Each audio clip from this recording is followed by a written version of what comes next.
Hi guys, welcome back to yet another video. My name is Martin, filming this in my storage unit today being Sunday. I thought I'd do a bunch of recording for the week. What I do on this channel is I show off four comic books from random, and I end on a key issue. I'm just going to crack into it. The first one I want to show off is book 5 of The Human Target by Tom King and is it worth me saying gorgeous artwork by Greg Smallwood? I don't think I've ever seen Greg Smallwood phone it in with the art, and I think maybe, yeah, I'm biased here. I'll admit I am very biased here. I'm not a fan of Tom King's writing, and Greg Smallwood's art style elevates this to another level. It's really gorgeous to look at. But yeah, Tom King's writing, I could take it or leave it. Most of the times I leave it. He's currently writing Wonder Woman. I gave that series like a few issues, maybe 3 issues, and I'm like, nah, I'm done. I tried to get issue 16. I saw that Detective Chimp was in that issue, and I flicked through it, and it was just a whole lot of talky talk, talking heads, and not a lot of action. So I put it aside. But yeah, with this, I kind of regret not getting the full series because yeah, it's really nice.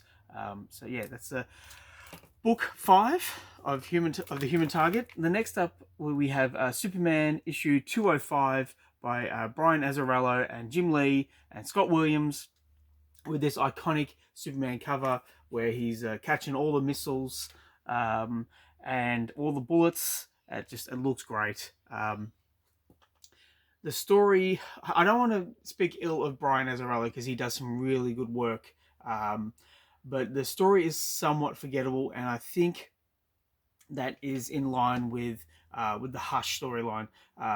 People loved the Hush storyline so much that the kind of the sequel. This is kind of the sequel to that.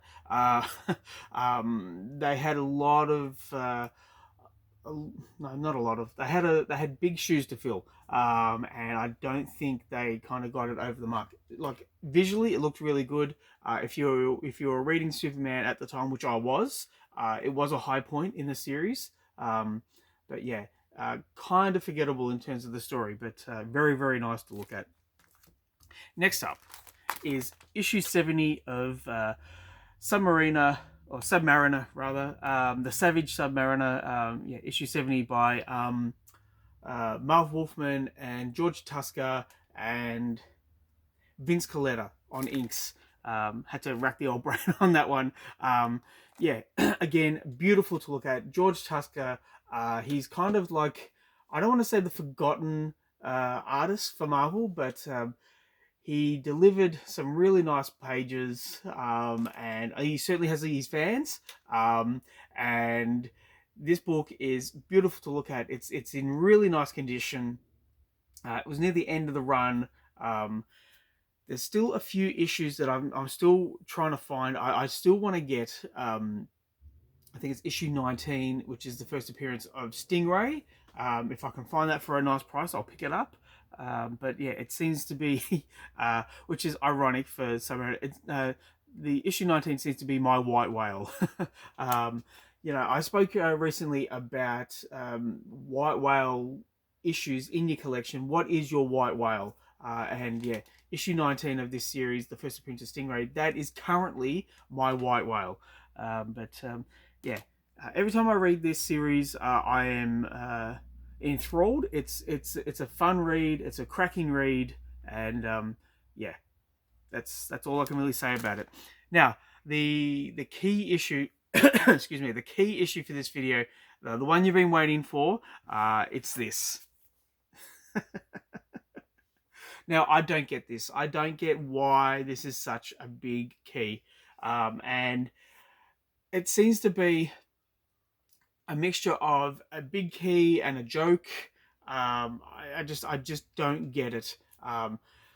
For me, the last issue of this series, issue 50, that is the key to get, because the print run was so small.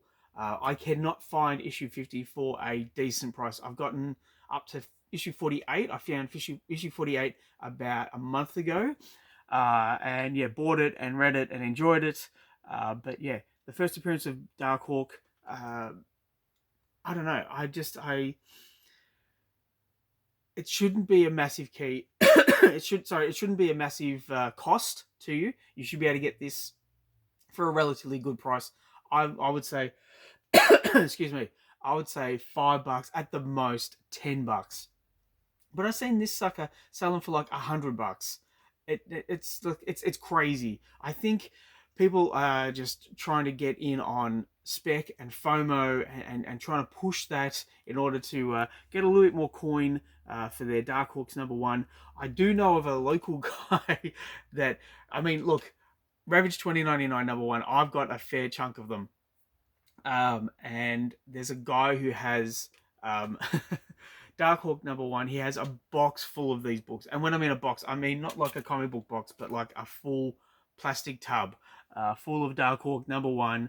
And I'm sure he's waiting for the movie or the cameo in a movie for this book to pop, and then he's gonna start selling. But much like with these Ravage, I thought, do I buy all these issues, like all these copies of issue #1, and then do I wait for him to appear in a movie and then sell, or do I just have them because visually it's funny? Other than the slabs behind me, I wanted to have something that was that kind of caught your eye. And I used to have, like, I would get these books and then I would put them up around as I got through the videos. So my early videos were just the tubs, and you'd see these white tubs, and it was bland and boring. But then I thought, I picked up a few copies of Ravage 29 #1.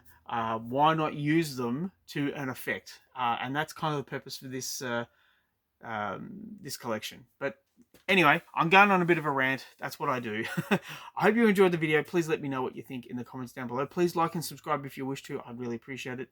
Thank you as always, and I'll catch you at the next one. Bye.